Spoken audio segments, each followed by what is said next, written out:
Hey there, it's Andrea, and welcome to the Voice of Influence podcast. Today, I have with me Ariana Blossom, who transforms mission-driven business leaders into powerful storytellers for maximum social impact. Her work helps CEOs prevent their strategic plans from getting lost in translation so that employees know what's expected of them. She also helps leaders increase engagement with their mission. Ariana's team helps businesses respond to market demands for environmental sustainability and inclusive workplaces. Welcome to the show, the Voice of Influence podcast, Ariana. Thank you so much, Andrea. I'm looking forward to this. So you are a phenomenal communicator. Actually, in preparation for this conversation, I rewatched your TED Talk, and I just love it. It's truly masterful. I really, like some TED Talks are good, but yours was just so well done. And so the communication, you're not just saying that you're good at communication.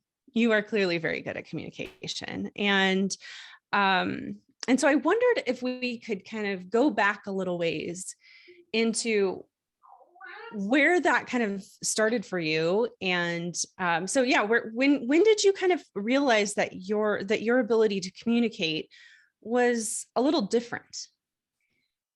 So it goes very far back, actually. I became aware of it really early on because the relationship between my mother and my stepfather was fraught with alcoholism, codependency, some verbal violence, and occasionally physical violence. And want to also say that I love both of my parents very much. And that's part of what makes relationships so complicated, is that you can very much love people and be traumatized and confused and disoriented in their presence. And part of what drove me after I realized that my dad was an alcoholic was the belief that if I could just find the right words or the right question to get him to stop drinking, then the rest of the family would be safe. And I held on to that belief for a very long time. And not only did I hang on to it in that way, like it followed me into adulthood, into some of my intimate relationships, where I continued to believe, if I could just convince you, if I could just sort of find the right words, then you might become the person that I think I need you to be. But nobody really loves it when somebody else tries to change them. So, I had to, observe that the results I was trying to get were not the results I was getting. And what happened was that when I decided to become a coach, it was right after my dad had passed away from cancer. And then the next year, I decided to become a coach. And it gave me the avenue for that skill where I didn't have to try to use it so much in my relationships. And it's still present, right? But in a more productive and compassionate, unless I'm trying to change you, crowbar. For me. Yeah, exactly. Yeah. And so it gave me the right place for it, where I could then not just use the skill, but expand on it to be able to really think about what are the stories that people are sharing with me, and what are the stories that I could share with them that would help us find some common ground, help them find their footing, and to help them also, use that skill to help people deepen their own resilience. So to get from a place where, what I would say to somebody else was about trying to get what I needed, instead it became about saying what I hoped would help them get what they needed. I find that really fascinating. It resonates deeply with me and my own personal experience with the things that I have chosen to follow in my life. But I also, I think what I'm hearing is a shift from I am using this gift to get what I need to make sure that you give me what I need, into using it as a gift to give other people. Yeah. Yeah. It's a different orientation. When the orientation is on some deeper level, I'm trying to get what I need out of you, because something in me is not complete unless, incorrectly, but I'm not complete unless you do something, unless you change your behavior, right? That's a different orientation than saying, actually, I start complete and then I place. Hmm. Can you hear him? I can a little bit. Yeah. Okay. So I could just acknowledge it, just say, speaking of communication, my kid's in the other room, you're going to hear him. I mean, isn't that where we're all at right now? I mean, what a year and a half it has been to try to continue with our professionalism and all of that. And yet how it's kind of gone out the window a little bit, knowing that there are children in the other room, or our dogs out here barking, and we're at home and we can't just make everything the way it's supposed to be. It kind of reminds me of something else you talk about, which is masks. Oh, yeah. And that idea of trying to present something that may not be completely true. I mean, the reality is the kid's in the other room, poor guy, he's got to be there, he's probably got other things on his mind. And it's the same thing with us personally too. Yeah. I'll say there's an exercise around masks, which is you have a group of people like an organization who each person draws their own mask, and then you cut it out. And on the outside of the mask, the side that you would face other people, you write what you want people to see about you, and then on the inside you write what you don't want them to see about you. And that's part of the helping, because the mask, it's on the inside, right? We think of the mask as something that's sort of like around our face, around our emotions, but it's something inside us. And that mask actually can create distance, not just between you and another person, but you and yourself, the different parts of yourself. Yes. Tell me more about that. Tell me more about how it creates distance within ourselves. I mean, I think of another thing that you brought up in your TED Talk, which I loved, which was this idea of manning up. Yeah. You say that calling somebody to man up is a call to gain power over your emotions, which can end up being power over other people too. But manning up, masking up, how does that change us on the inside? Well, how does that distance us from who we really are on the inside? Because when we're masking, we're coming from a place of fear and protecting something, right? And that was especially as a kid or after trauma, it can be an entirely appropriate coping mechanism. But over time, what it does is it makes it harder for us to be in communication with various parts of ourselves. In communication, meaning what?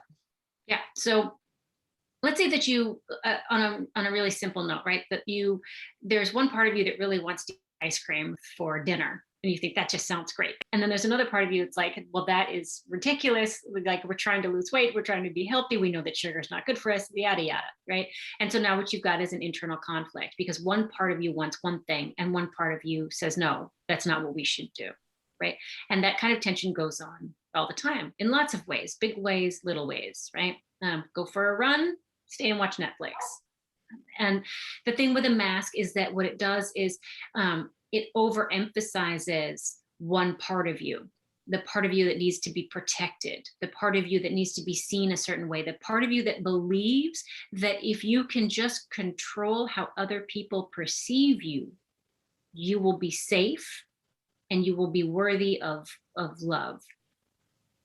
But while it's doing the self-protection, the part that's being suppressed is potentially the part of you that is spontaneous, or that is centered, or the part of you that is more loving or more creative, and that part of you, when it's not given expression, it can feel like something is missing. You can think of like the feeling of being underwhelmed because I'm not in connection with the part of me that really longs to be, to create, to make a difference, to, to speak clearly and fully about who I am and what I want, no matter what the circumstances are. And a mask essentially overemphasizes one part of you and sacrifices the others.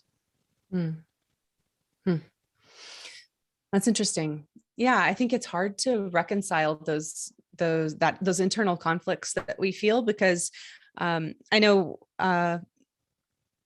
quite a few years ago, I did a retreat called The Real Me. And it was the idea of looking underneath the surface, being able to identify like, who am I really? What am I really thinking and feeling, and that sort of thing. And then it became, and then I started, as I continued to dig into that, I realized that there's also a level of thought and wisdom that we can apply to the real me in order to figure out how we want to express that in the world. So that there doesn't it's not necessarily masking to not share everything. It could be a wise decision. Yeah. What are your thoughts?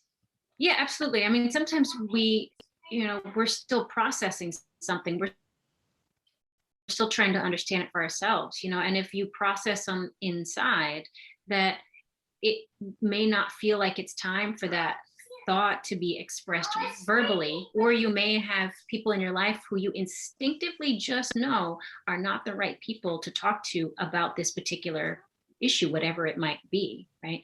And so it can be about finding even just one person who you trust, or it can be about, the journaling process, or however you internally process for yourself first, and trusting the wisdom inside that, right? I often think about procrastination and how procrastination gets kind of a bad rap, but one of the things that I've noticed about procrastination is that it can also be a form of wisdom. It's like something intuitive is saying, not yet, not yet, not yet. And then like either the thing that I thought that I should have done turned out like, oh, it didn't actually matter that much, right? It wasn't nearly as important, or it turned out not to really be the thing that I cared about. Yeah. And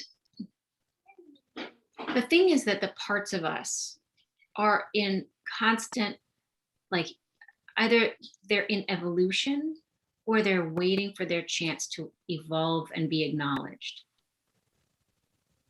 Because we don't express all of us all at once because there's so much to us. Sure. But the whole thing about, I think it's about integrity, about like the quest for wholeness, which is about who am I? Why am I here? What is it that matters to me? Outside of my social conditioning, as much as we can get there, what is it that matters to me? How am I here to make a difference? Like that is in a constant evolution, and it's part of the spiritual journey of being a person. We're going to take a little shift. We're going to come back to all this, I think, but we're going to shift a little bit to, you grew up in a military family, and it's part of your story. It seems like a pretty significant part of your story. Would you give us a little context about why you also decided to join the military when you were young? Yeah. So coming from a military background, family, we lived in Saudi Arabia for 2 years. We lived in Japan for 4 years. And then when my stepdad, he retired from the Navy after 30 years, we then moved to New York. And going through middle school and high school in New York. And this actually, I had real self-esteem issues around academic work. And it's not because I wasn't smart enough. It was because something about the learning environments didn't really help me know how to learn. And so the issues for me, like especially with math, like once my comprehension of math started to slip in elementary school, it followed me all the way through high school and became just this source of, diminished sense of self. And so I had this feeling like I wasn't smart enough to go to college when I was in high school. And I knew after working in retail, working in the mall in multiple jobs, that I did not want to continue doing that when I graduated. And because I was familiar with the military, I thought, well, I'll go check out what the Navy is doing.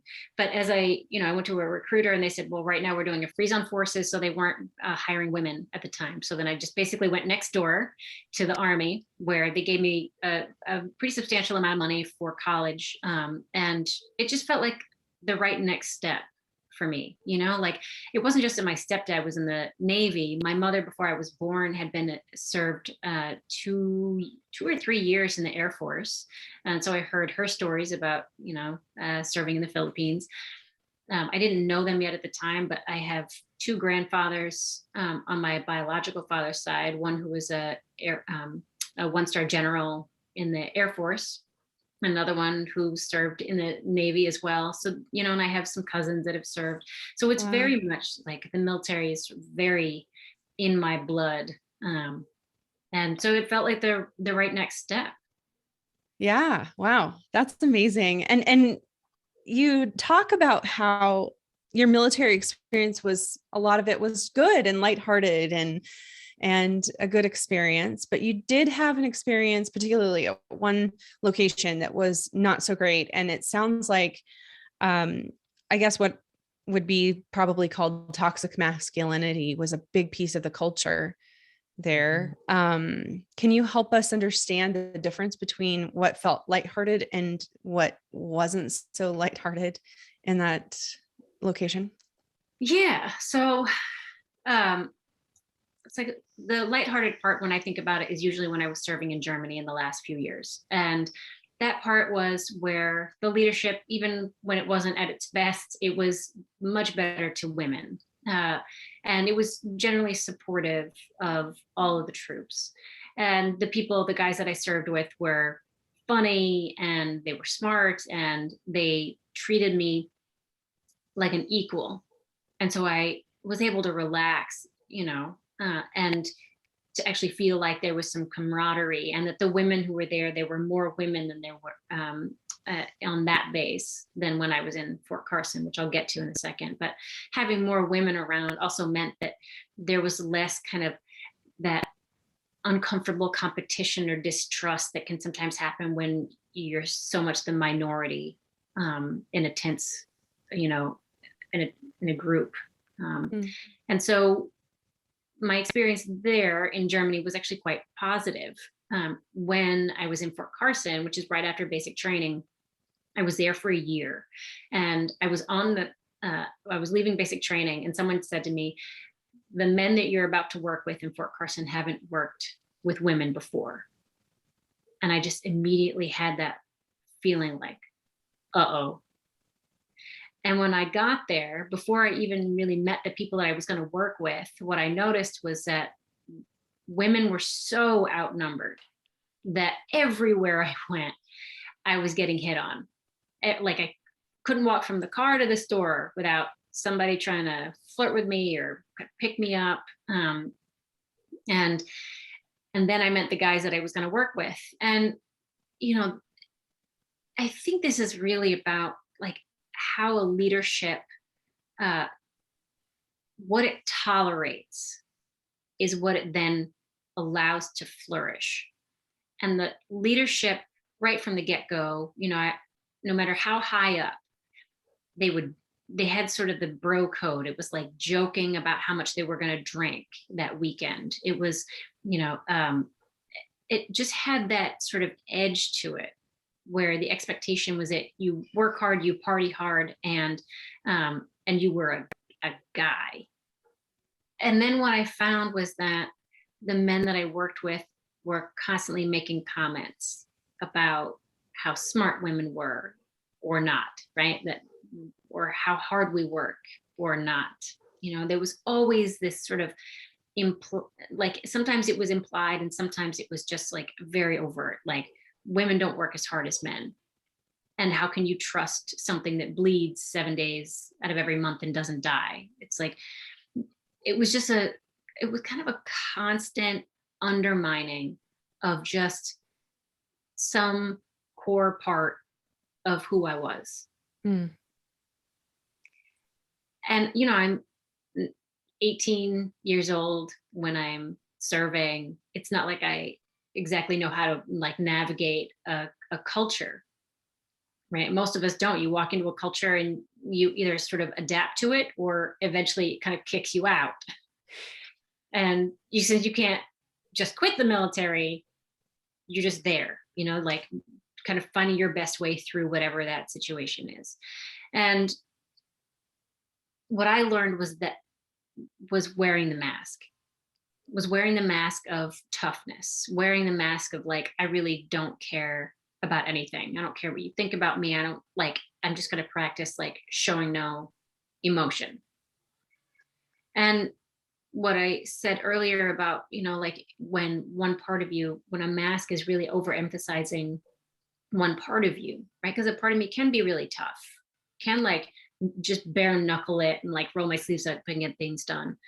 But the other parts that were being suppressed were parts of me that were more spontaneous, that felt, a closeness with other people, that felt like I was in touch with what I felt, what I needed, what I wanted. Like all of that was essentially sort of subverted for the need to survive and be perceived as tough, as to be perceived like one of them. And that it took me years to recognize that essentially what I had done was try to be seen as a guy, while guys were also doing the same thing with each other. The social conditioning there was that this is how men behave, and it's the standard for everybody, whether it works for you or not, regardless of your gender. And you developed some coping mechanisms that had to do with the mask. You also talked about flirting, and I think about some of the coarse jokes that take place, whether they be about gender or race or whatever, and how easy it is to just laugh at it.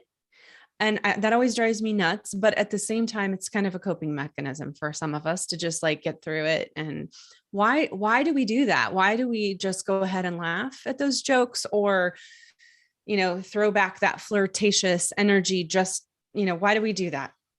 Yeah. Even when we're uncomfortable.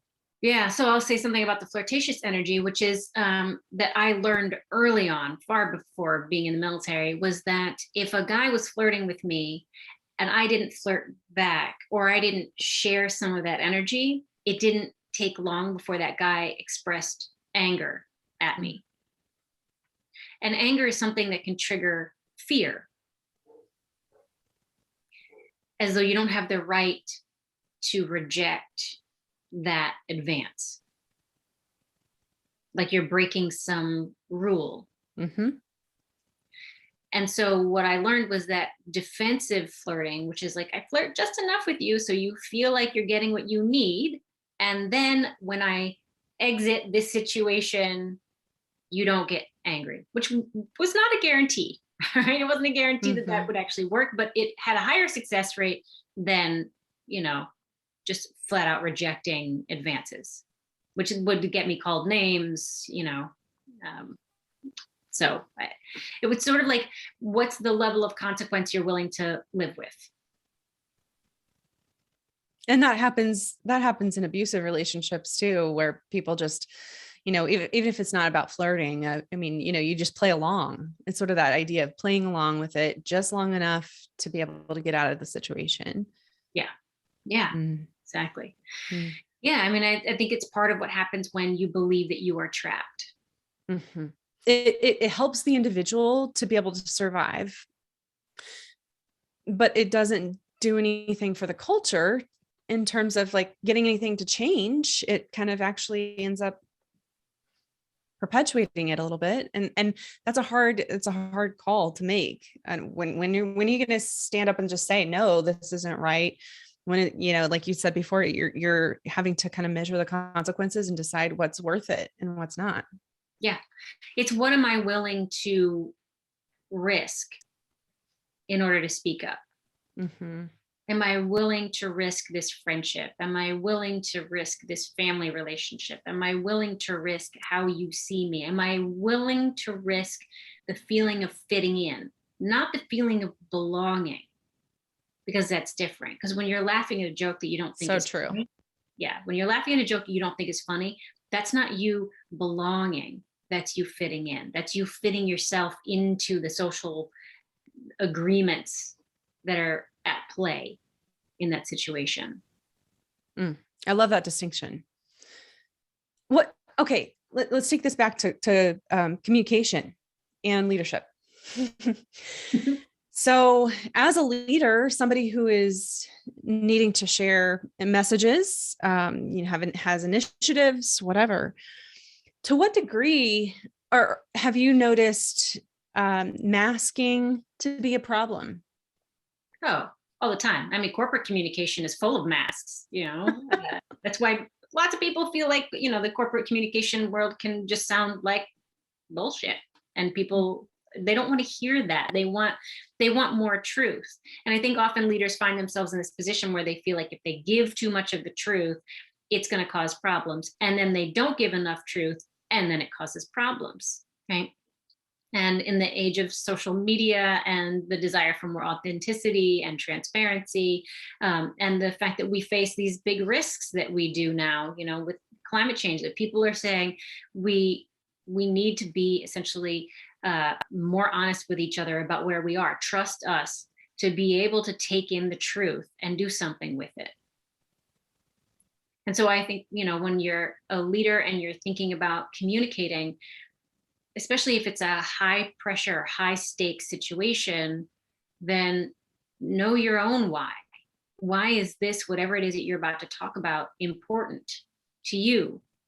Why does it matter? And then don't just ask why once. Because when we first ask why, like whenever I ask a client, why is this important? Normally what I get is the surface stuff. It's like, you got to get all the corporate jargon out of the way.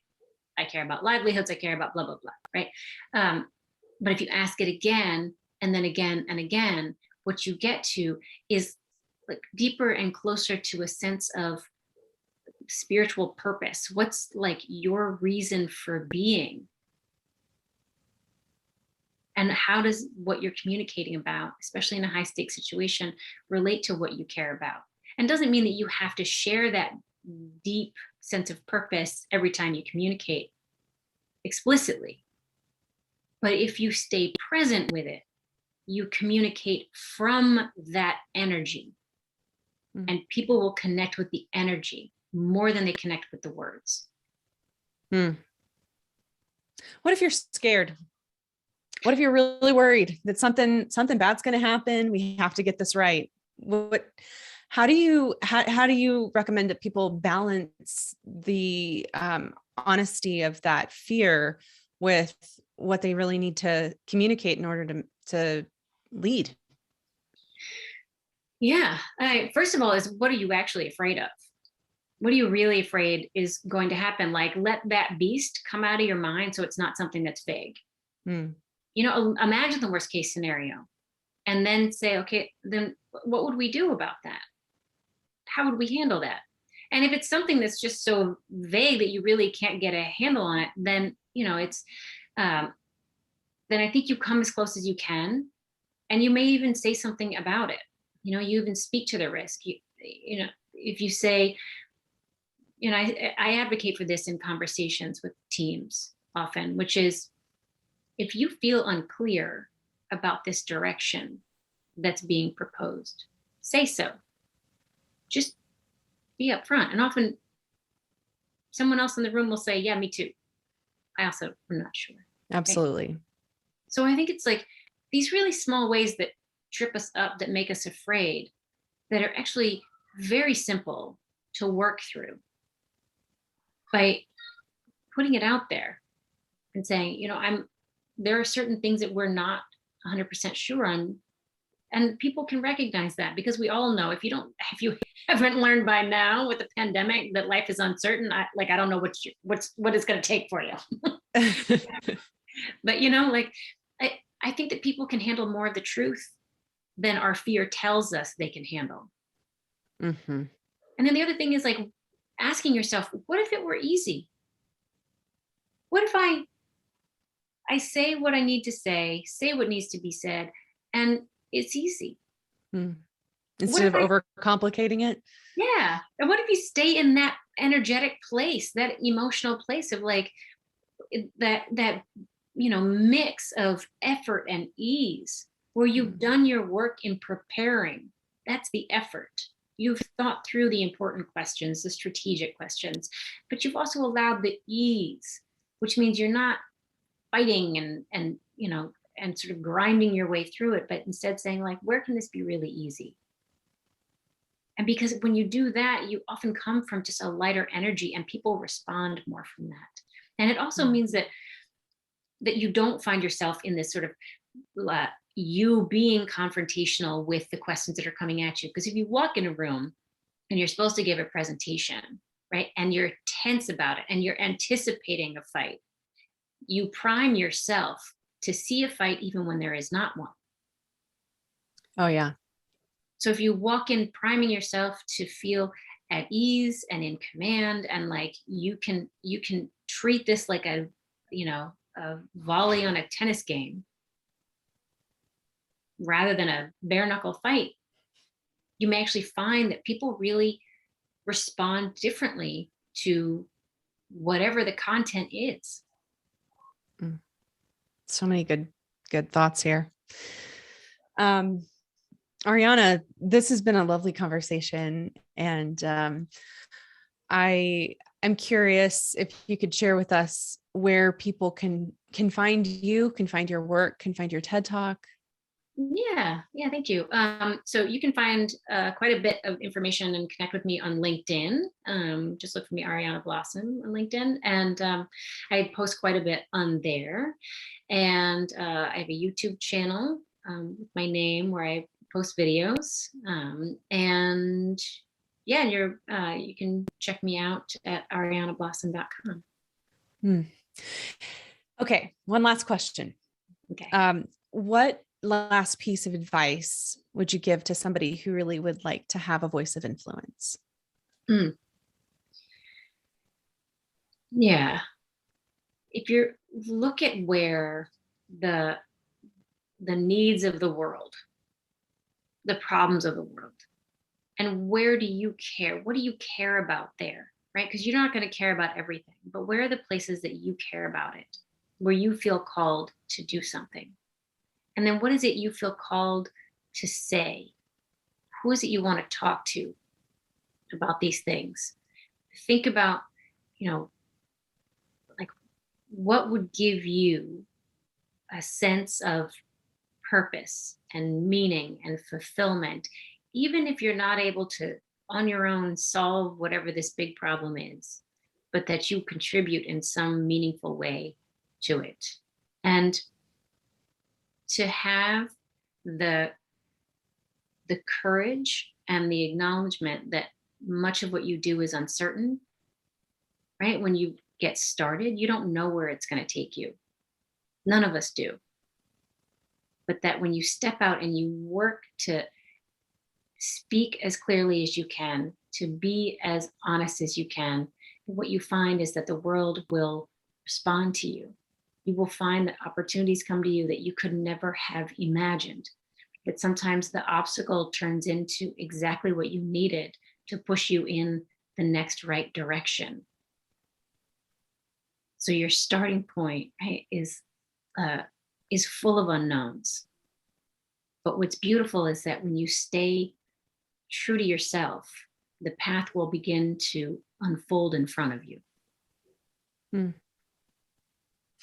Thank you. Thank you so much. Thank you for being a voice of influence to our listeners today. Thanks for taking the time to interview me and all of your work.